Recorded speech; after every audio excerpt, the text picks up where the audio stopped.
Makarpura depot ખાતે જાહેરમાં ઝઘડો કરનાર સમૂહને પકડી પાડતી Makarpura police station team Vadodara શહેર પોલીસ કમિશનર નરસિંહ કુમાર સાહેબ કમિશનર તથા ડોક્ટર લીના પાટીલના સૂચનથી વડોદરા શહેરમાં બનતા શરીર સંબંધિત ગુનાઓને અટકાવવા અને બનેલા ગુનાઓના આરોપીઓને તાત્કાલિક પકડી પાડવા સૂચન કરવામાં આવ્યું। ત્યારે મકરપુરા પોલીસ સ્ટેશન હદ વિસ્તારમાં આવેલ મકરપુરા એસટી ડેપોની અંદર જાહેર રોડ પર બે પક્ષોના 10 થી 12 વેશોમાં વચ્ચે છૂટા હાથની મારામારી થઈ હતી અને સામાન્ય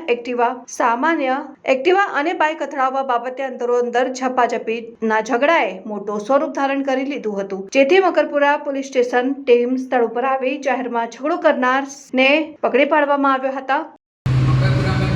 मकरपुरा बस डिपो में जो हमारे